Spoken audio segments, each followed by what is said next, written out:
You might have graduated from college and found a job. You might be a person in their 30s or 40s working in a restaurant or someone who's working at an office. It doesn't matter what you do as your job or what sort of lifestyle you can afford. No matter how you're living, know this: you are on a never-ending journey of creating yourself, adding onto your knowledge, and growing your personality. It doesn't matter what medium, i.e. job, or whatever title you use as the vessel. What matters is the internal state that needs to be reforming the external experiences into a cohesive lesson so that you are learning from the smallest moment of mundane trivialities. You're passing nothing without a thoughtful pause. You turn every challenge on its head by having the best internal state. And here's how you can set up that internal state so that you are able to find treasure in the most unexpected places. The first thing that I've talked about even before in my videos is to write.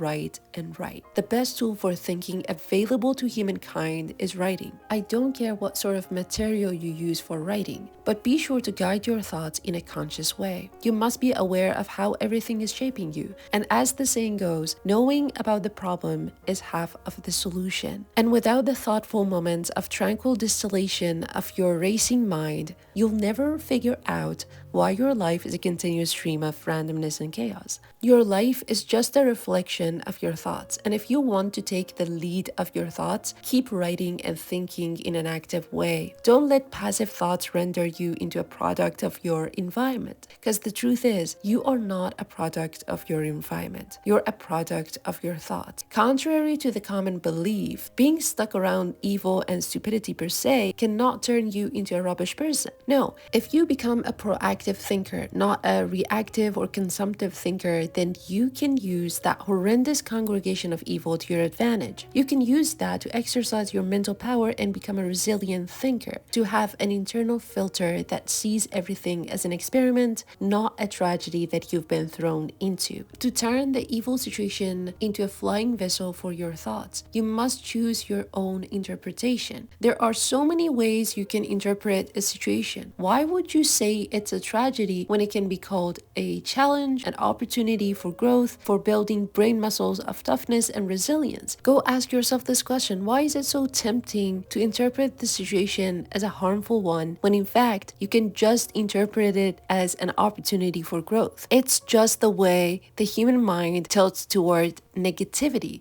and we have to pull it back to guide it in a proactive way and to be very conscious when it's going towards self-destruction. The truth is, your difficulty is your unfair advantage. You just need to think your way into the growth mindset and turn it into one. Another thing that you need to do is to put yourself into tough situations, exposing yourself to pain to a point that it's just unbearable. One way you can do this is by exercising to a point that your body cannot continue, but you continue with your mind. It becomes a mind game after some point, and it's so transformative because you're using your thoughts to activate your muscles. And through that mental experience, you are gaining a refreshing sense of control, and that sense of control and resilience will bleed into other areas of your life, simply because you've built that muscle in your brain. And now you're only gonna see the pain and suffering as the best way to grow, if not the only way. Something else that might help you to become a resilient person or a person who sees opportunities in every situation of life is helping others and forgetting about yourself.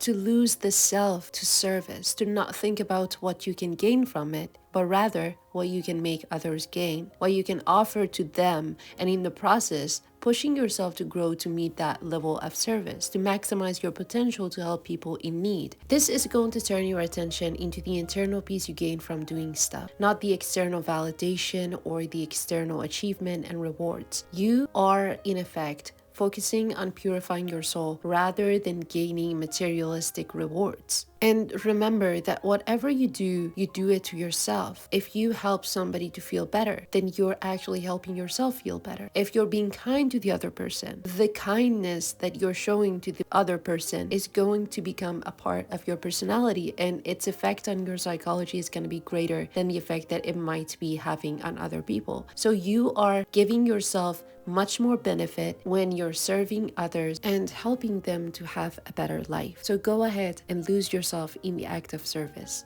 But keep in mind that service can also mean taking care of yourself. Taking care of yourself so that you can take care of others so much better. And once you set the intention right, your life will become so much easier to a point that you will smile at the sight of suffering and pain because you only see the growth that comes with it.